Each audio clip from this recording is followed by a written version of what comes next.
సర్కారే మద్యం అమ్ముతుంది. వాళ్ళు అమ్మిందే కొనాలి. వాళ్ళకి ఎంతకు అమ్ముతే అంతకే కొనాలి. వాళ్ళు రెట్టింపు ధర పెడితే రెట్టింపు ధరకు కొనాలి. వాళ్ళు బూమ్ బూమ్ అమ్మితే బూమ్ బూమ్ కొనాలి.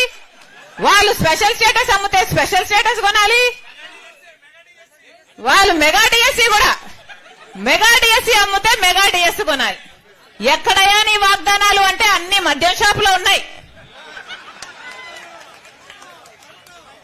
ఇదేనా రాజశేఖర రెడ్డి గారి వారసత్వం? ఇదేనా రాజశేఖర రెడ్డి గారి ఆశయాలను నిలబెట్టడం అంటే?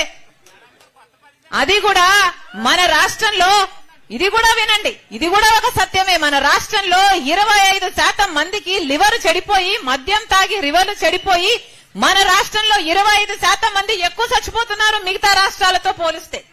అయినా పర్వాలేదా? అయినా అటువంటి మద్యమే అమ్ముతారా? ఏమన్నా కల్తీ మందు అమ్మే ముందు కనీసం ఒక క్వాలిటీ చెక్ అయినా ఉందా? ఏమీ లేదు. వాళ్ళు అమ్ముతారు, వాళ్ళు అమ్మిందే కొనాలి. వాళ్ళు రెట్టింపు ధర పెట్టి అమ్మితే ఆ రెట్టింపు ధరకే కొనాలి. వాళ్ళు అమ్మిందే కొనాలి, అదే తాగాలి, అదే సావాలి. ఇదే బ్రతుకైపోయింది కదా. ఇది ఎక్కడి న్యాయం అని అడుగుతున్నాం. అట్లీస్ట్ కనీసం ఇప్పుడు ఆన్లైన్ పేమెంట్, డిజిటల్ పేమెంట్స్ కూడా లేవట. Only cash, only cash. ఎందుకు అని అడుగుతున్నాం. అంటే రాష్ట్రానికి రావాల్సిన ట్యాక్సులు రావు, కేంద్రానికి వెళ్లాల్సిన ట్యాక్సులు పోవు.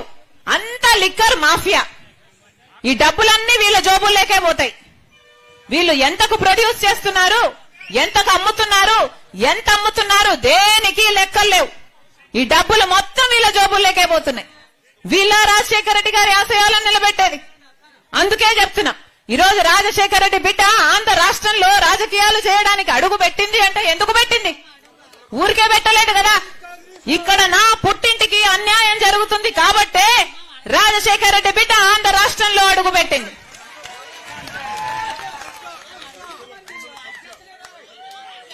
రైతుల భూముల కబ్జా, ఇక్కడ ఒక అన్న గిలగిలా కొట్టుకుంటున్నాడు, నా భూమి కబ్జా అయిపోయింది అని. ఎవరైనా పట్టించుకునేవాడు ఉన్నాడా? ఎవరూ లేరు. ఆ రోజు ఇక్కడ ఇందాక తమ్ముడు చెప్పాడు, అమ్మా నువ్వే వచ్చావు మాట్లాడావు, అప్పుడు కాంగ్రెస్ పార్టీ ద్రోహం చేసిందని చెప్పావు, మీ పార్టీ జెండా ఎత్తుకున్నాం, ఇప్పుడు మళ్ళీ నువ్వే కాంగ్రెస్ పార్టీ జెండా ఎత్తుకోమంటున్నావు, ఇది ఎక్కడి న్యాయం అని అడిగాడు. అన్నా నేను ఒక మాట అడుగుతా. రాజశేఖర రెడ్డి గారు కాంగ్రెస్ పార్టీలో నాయకుడిగా ఉన్నాడు. రాజశేఖర రెడ్డి గారికి కాంగ్రెస్ పార్టీ 2 సార్లు ముఖ్యమంత్రి అయ్యే అవకాశం ఇచ్చింది. రాజశేఖర రెడ్డి గారు చనిపోయిన తర్వాత మనం ఏ రాజశేఖర రెడ్డి గారి పేరుని ఎఫ్ఐఆర్ లో కాంగ్రెస్ పార్టీ చేర్చింది అని అనుకున్నామో అది అబద్ధమని నా గుండె నమ్ముతుంది, నా మనసు నమ్ముతుంది. కాబట్టే ఈ రోజు కాంగ్రెస్ పార్టీలో చేరాను.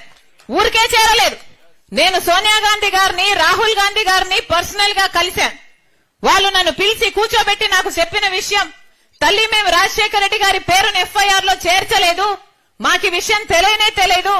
ఒకటి ఆలోచించమ్మా, నా భర్త అంటే సోనియా గాంధీ గారు చెప్పిన మాట, తన భర్త రాజీవ్ గాంధీ గారి పేరు కూడా బొఫోర్స్ కేసులో ఆయన చనిపోయిన తర్వాత ఆయన పేరును పెట్టారు ఎఫ్ఐఆర్ లో. నాకు ఆ బాధ తెలుసు, నాకు ఎంత బాధగా ఉన్నిందో నేనే చెప్పగలను. అలాంటి విషయంలో నేను రాజశేఖర రెడ్డి గారి పేరుని ఎఫ్ఐఆర్ లో చేర్చాను అంటే నువ్వు ఎలా నమ్మావమ్మా అని ఆ రోజు నాతో అన్నమాట. మాకు నిజంగానే తెలియకుండా జరిగిన విషయము, ఇది పొరపాటే తప్ప మాకు తెలిసి చేసిన తప్పు కాదు తల్లి అని వాళ్ళిద్దరూ నాకు చెప్పడం జరిగింది. అంతేకాదు రాజశేఖర రెడ్డి గారు ఎంత గొప్ప మనిషో, రాజశేఖర రెడ్డి గారి మనసేమిటో, రాజశేఖర రెడ్డి గారు ఎంత నమ్మకంగా వాళ్ళకున్నాడో, రాజశేఖర రెడ్డి గారు ఉండుంటే వాళ్ళకి ఎంత బలమై ఉండో, ఇవన్నీ రాజశేఖర రెడ్డి గారు నా కళ్ళ ముందరనే ఆకాశానికి ఎత్తేశారు. అంత గౌరవం ఉంది వాళ్ళకి రాజశేఖర రెడ్డి గారి మీద. అందుకనే ఈ రోజు రాజశేఖర రెడ్డి బిడ్డ కాంగ్రెస్ పార్టీలో మళ్లీ అడుగుపెట్టింది. మళ్లీ చెప్తున్నాం, మీరు 5 సంవత్సరాలు చంద్రబాబు గారికి అవకాశం ఇచ్చి చూశారు, 5 సంవత్సరాలు జగనన్న గారికి కూడా అవకాశం ఇచ్చి చూశారు. చంద్రబాబు గారు ప్రత్యేక హోదా తేలేదు, పోలవరం తేలేదు, రాజధాని కట్టలేదు. పోనీ జగనన్న గారు మూకుమ్మడి రాజీనామాలన్నాడు, పెద్ద పెద్ద మాటలు చెప్పాడు, నిరాహార దీక్షలు చేశాడు. ముఖ్యమంత్రి అయినాక అన్ని మర్చిపోయాడు. ఈనాదే లేదు ప్రత్యేక హోదా, ఈనాదే లేదు పోలవరం ప్రాజెక్ట్, ఈనాదే లేదు రాజధాని. అందుకే చెప్తున్నాం, అందరూ బీజేపీ పార్టీకి లొంగిపోయిన వాళ్ళే. ఈ రోజు బీజేపీ పార్టీ అంటే ఎక్కడో లేదు మన రాష్ట్రంలో. బీజేపీ పార్టీ అంటే వీళ్ళలోనే ఉంది. మన రాష్ట్రంలో ఒక్క బీజేపీ ఎమ్మెల్యే లేడు, ఒక్క బీజేపీ ఎంపీ కూడా లేడు.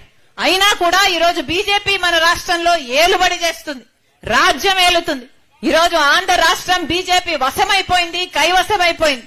ఎందుకంటే ఈరోజు అటు ప్రతిపక్ష నాయకుడైనా, ఇటు అధికార పక్షం నాయకుడైనా, ఇటు జగనన్న అయినా చంద్రబాబు గారైనా ఇద్దరు బీజేపీకి సాష్టాగపడుతున్నారు. కాబట్టి ఇద్దరికీ బీజేపీ కావాలట. బీజేపీ ఏమో ఇద్దరితో డ్యూయెట్లు పాడుతుంది. ఇది ట్రయాంగిల్ లవ్ స్టోరీ కాదా? ఏమిటిది?